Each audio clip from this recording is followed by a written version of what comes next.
सलाम मेरे अजीज़ों, कैसे हो तुम लोग। तो पहले तो मैंने सोचा कि मैं टिकटॉक पर वीडियो बनाती हूँ, क्योंकि तकरीबन सब लोग ही बना रहे हैं। टिकटॉक जो बैन हो गया है, ओह माय गॉड, बहुत अफसोस की खबर है। लेकिन फिर मैंने सोचा कि यार मैं कोई ऐसे टॉपिक पर वीडियो क्यों ना बनाऊँ जिससे शायद किसी को कुछ सबक मिल जाए, किसी को कुछ अच्छा सोचने को मिल जाए। तो चलो चलते हैं आज के टॉपिक की तरफ। तो आज के टॉपिक है हमारे बचपन के निराले दौर का गेम्स और कार्टून्स। यार ये वो ज़माना होता था जिसमें ना हमारे बचपन में हमारी सारी ज़िंदगी बसी हुई होती थी कि अगर हम लोग एक दिन कार्टून या गेम ना खेलते तो हमें तो जैसे हार्ट अटैक आ जाता होता था।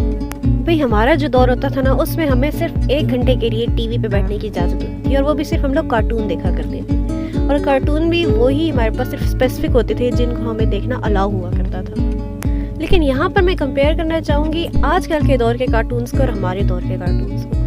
कार्टून्स ही है, लेकिन कार्टून्स के अंदर उनके कैरेक्टर्स में, उनकी स्टोरी लाइन में क्या छुपा हुआ है, ये चीज़ देखना बहुत ज़्यादा ज़रूरी है। ठीक है, अब जैसे हमारे दौर के कार्टून होते थे, ठीक है, उसमें एक स्पेसिफिक मैसेज दिया जाता था कार्टून्स के लास्ट में, या हमें उस चीज़ से, उस कैरेक्टर से कुछ पता चलता था, हमें कुछ डिसिप्लिन का पता लगता था, हमें किसी पावर का पता लगता था, या हमें ये पता लगता था कि एक साथ कैसे चल कर रहना है। तो आजकल के जो कार्टून्स हैं उनमें ये चीज़ नहीं होती।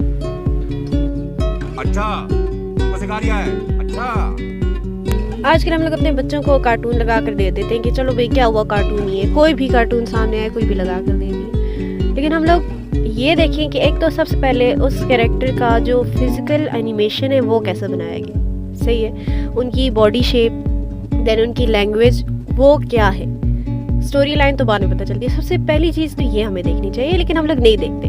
और आजकल हमारे बच्चे, और इस बात पर मुझे बहुत ज़्यादा गुस्सा आता है कि हम लोग अपने बच्चों को ना इंडियन कार्टून्स, हिंदी कार्टून्स लगा कर दे देते हैं, जैसे शिवा, मोटू पतलू।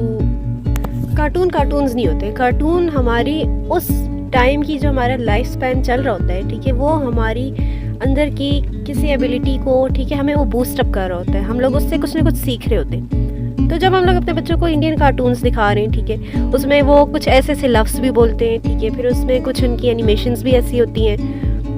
और फिर जब आप लास्ट में बच्चे से पूछो, हाँ भाई आपने क्या सीखा, कहते ये मैंने ये सीखा, डिश डूम डूम, लड़ाई सीखी, वो वैसी हरकतें करना शुरू हो जाते हैं। तो बात ये है कि अगर आपके बच्चे ने उस कार्टून से ये सीखा और हम लोग देखकर खुश हो रहे होते हैं, ठीक है, जिस बात पर हमें खुश नहीं होना चाहिए, उसने अखलाकी तौर पर क्या सीखा, कुछ भी नहीं। उसने सीखा भाई लड़ाई करो, कोई भी जिस तरह से भी करे, डिश डुम डुम। और यही कार्टून्स देखकर हमारे बच्चे एक दूसरे के साथ, इनकी लड़ाइयाँ भी ज़्यादा ही होती हैं कि किसी ने कुछ मजाक कर लिया तो रख के दे दी, भाई मैं शिवा बन गया हूँ, मैं छोटा भीम बन गई। यार ठीक है, मैं भी मानती हूँ, मैं भी पीछे से देखती होती हूँ, बट ये नहीं है कि हम लोग कार्टून्स को कार्टून्स समझकर ही बच्चों को दे दें।